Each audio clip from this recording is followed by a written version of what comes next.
and I mean, you say consistency, right? And even with consistency, there's still one thing you're really missing though, and that's trust, man. Did you see the whole Blake's breaks ordeal? Yes, Oh my God, dude. dude. I was so late to the party when it came to that, and I saw it today while I was at the office, and I was like, holy shit. I mean, great guy. Haven't heard too many bad things about him. There were some rumors going around saying hostile work environment, all this and that. I don't know the guy at all. You know what I mean? And I don't want to comment on, his ability to run his team and, his following or, what he's doing and what his goal is in life because he made a ton of money in the NFL from what I understand, right? But even so, that dude was building a great platform and he just had, a bad apple in his team, and that just brought him straight down. Like, I mean, I saw a video of him crying on stream, and I was like, man, I hate to see you at that point, because I don't know if that's necessarily the right answer, but dude, you gotta take a couple steps, man, to regain that trust, and it's hard in this community, man. Once you lose trust, a part of this community, everybody's like, on to the next one. Sorry about you, bud. Like, you can't do much to recover. So yeah, consistency is great and all, but it's like you just ask PokéRev, man. I mean, that dude has earned the entire community's trust. There's not one bad word about him. I've never heard anybody have anything suspicious to say about that man. And not that I'm sitting here trying to find dirt on the guy. I hope we never find dirt on the guy. He's got a great image. I don't want to see that image come tumbling down. And it's like you, man, that entire family orientation for his videos and, how he consistently, gives a shout out to his family and, knows when to just say, hey, I'm going to take a step back real quick. I'm making videos, but I got to go travel. I got to go be with my girls, everything else like that. That is heartfelt. I love the hell out of that. So.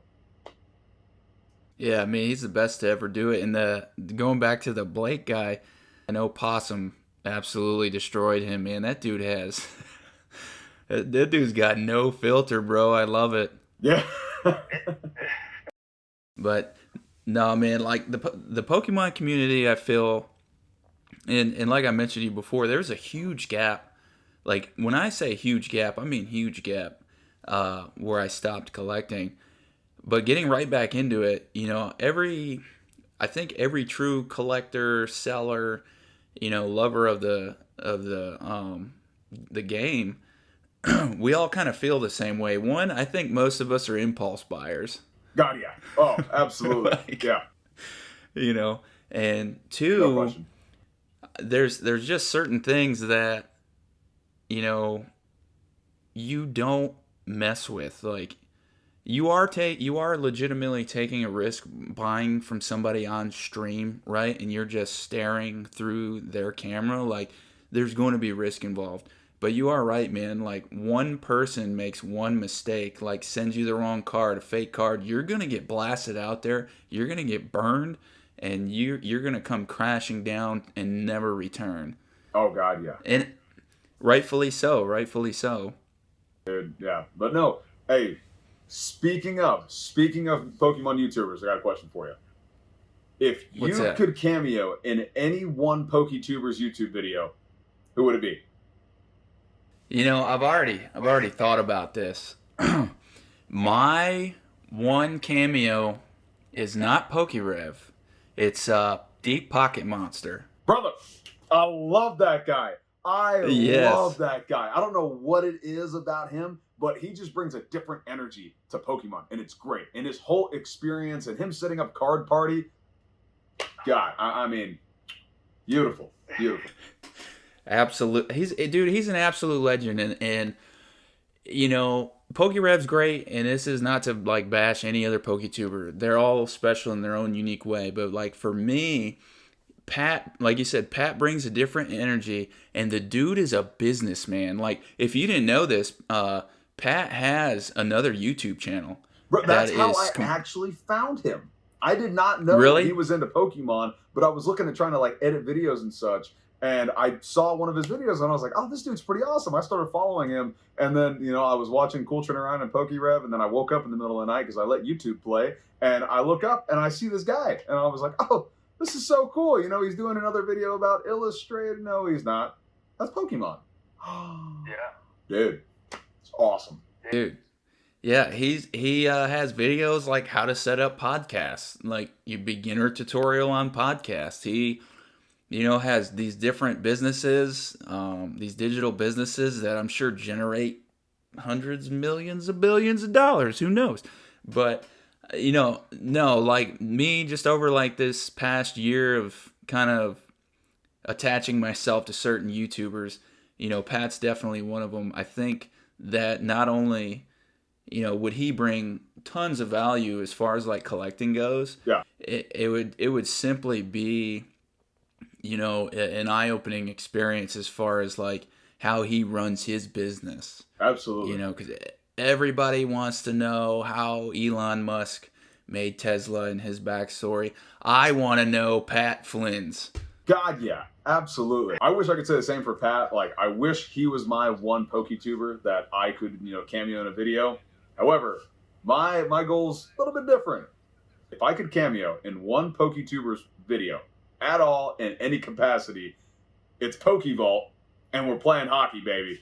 We're getting out on that ice, and I'm telling you, one-on-one, wheel snipe Selly, baby. I saw that he plays hockey, and he immediately went to the top. I love that guy, man. Him, Pat, Cool Trainer Ryan, PokeRev, all those guys, I mean, they're class acts.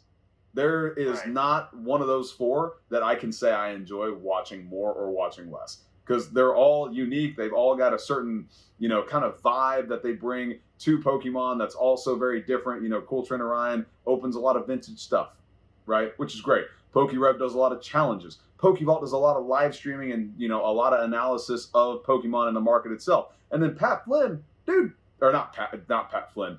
And then Pat, man, he just does everything he can to help the community, and he does quite a lot of challenges. He's the first guy that really, made the whole, I got to complete this binder set in 24 hours or whatever. I was like, how has nobody else ever done that? Like, you're a genius. Incredible. Yeah. Incredible. But no, dude, it has to be Pokevault, and it's completely unrelated to Pokemon. Actually, no. Wait, no. Pokevault, if you're watching this, all right, here's what it is. 1v1, you and me, all right? Game to 3, whoever wins is going home with a booster box of the other person's choosing. I just put myself in a real tight spot there. You did. I like it. I am not cutting that out. We're leaving that in there. All right, we might as well. All right, I shake on it. This is my shake. This is you. Shake. Yeah, no, Vault man, he's awesome too, bro. And like one thing that I learned from Vault is his following would go to war for him. Dude, they're cultish. They are straight up cultish. It's awesome. Have you ever been in like a live session with him on YouTube? Bro, I watched one, and I was only in there just to see all of his followers and how they interacted. Dude, they're crazy. Bro, it's wonderful. It is so cool to see that. It really is, and he too, man. He is he calls himself like he's a degen, but he is, man. He is a straight like degen. I love the videos he makes with his wife, where he's like, his wife's like, "How much was this?" He's like, $2,500, and then he's like running down the gone, bro. Like that is all of us, man.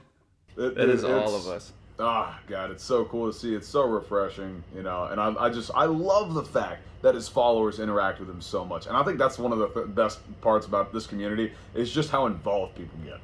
That's it. Yeah. I mean, if people did not get as involved as they were, this would not be fun, but that's, I mean, they are the reason that I want to continue doing this. I have a question for you. Out of these PokéTubers that we just mentioned, whose collection would you want to see in person? Oh, brother. Oh, my God. This is one of those crazy questions, right? Because I remember like a year ago or something, PokéRev did a video about going into Cool Trainer Ryan's basement, right? And seeing his collection. Dude. And I was like, bro, please, God. Like, yes, I want to. I want to go see that. However, I feel like PokéRev is that guy, though, that wants to make his buddies look good while he also has a collection just as good, if not better. You know what I mean? Yeah. Right. I mean, he's got a $6 million collection up on eBay right now. Yes. Bro, I found that like a year ago, and I was like, what? That's awesome. I really want to know how much he would sell that for. Please, PokéRev, if you're watching this, how much would you sell that collection for realistically? Is it really 6 million? Because if it is, I will never afford it, bro. I gotta know. I really want to know. But I gotta say, there is like guys that aren't real big PokéTubers that I feel like have really great big collections, like the PokéJew. I don't know if you've seen the PokéJew or his content. Yes. I want to see his collection, or the Pokemon Network. I want their collections, bro. Like I want to know, what are you hiding? What is it that you have that I have never laid eyes on before? Tell me, please, God. But no, I feel like there are some people that are less popular or less known because they're not on YouTube as, you know, they're not on YouTube as much as these other guys. So I'd say if it was a famous PokéTuber that I want to see their collection, yeah, man, I'm gonna have to go with PokéRev, right? Because I want to know, and we all know Leonhardt's collection, but yeah, you know, if it's some guy that you know you don't really know about, you know, I gotta give a shout out to Loose Packs and probably the PokéJew. Those are the collections I want to see, 100%. The first video I seen from the PokéJew was his first edition Shadowless PSA 10 Charizard. Like, bro, what? I flatlined, bro. I was like, God, yeah. Wow. Bro, dude, I think I commented 10? on that video. I think I may have commented on that video and just said that I can't say what I said in that comment on this video, or else we're gonna get banned. Yeah, YouTube. Please don't ban us. We'll be good. We're just starting. But you know what, man, and that's what I love, dude, because not like, and it's lovers of the game. It's like not everybody's out to show off their collection and things like that. You know, there's a dude, middle-aged dude, probably still living at his mom's, and just has the whole corner is just full of like first edition sealed booster boxes. You know it. And much respect to those who are like that. But if I had to pick a PokéTuber, I'm sorry, but I am diving head first into Cool Trainer Ryan's dungeon basement. That, you know what, man? Like, it's so like cliche, but I need to know, what does that man do for a living? Bro, he's got so much. He's a character, man. He is unique, and I honestly want to meet this guy in person. Yeah, he is me. I would give my left nut to meet Cool Trainer Ryan in person. No question. He is 100% me if I had no wife and kids. It's just 100% PokéTroop without the kids and wife. I'm drinking and pulling up my favorite, Mary J. However he says it. Yeah, God, what is it that he says? He says, grab your favorite beverage or your preferred method of Mary J. and let's fuck some shit up. That tells you how often I've watched this guy on this deployment, bro. That's so bad. That's so bad. It is bad, man. I love it though. The dude, like, the guy has just boxes of sleeve boosters and like vintage collector's box just hanging out in his basement. Like, I think I seen the other day he bought like a $20,000 pallet of Pokemon cards. Like, yeah, bro. Like, bro, what are you doing to afford this stuff? Like, you're living my dreams, reselling man. on eBay? Living my dreams. Goodness. He's got to. I don't know if he does, man. But it'd be super dope. It would be so fucking dope to find out. Yeah, it would. This man is secretly my find hero. out. I am living vicariously through this man. Oh my gosh. How do you feel about PokéChloe? Yeah, dude, for PokéChloe, honestly, I mean, she's pretty dope. Like, I do like her lives, and I love seeing, like, the packs, that her and PokéDean made. I love that whole dynamic. I really do. So there's not a lot of videos of hers that I don't enjoy, and I love the first video I ever found of hers was, like, it was a Hidden Fates tin opening or something like that. A lot of people got involved. A lot of people enjoyed it. Hell, I had a great time. So, those are also two people that I would absolutely love to meet a part of this community. I just feel like they are honestly some of the most sincere people. And, when we saw the video of her, like, big pickup that she had, right, of all the, I think it might have been Platinum Series or Diamond and Pearl based or whatever it was. But I was like, holy crap. Like, I want to know where you're getting these collections from and where these pickups are at, because I'm getting none of it. And I just want to toggle it. You know what I mean? So, Yeah. no, dude, I got to say, I like both of them. Yeah, I've been watching a lot more of her content lately just because, well, if I'm being truthful because of the accent, but she does, like,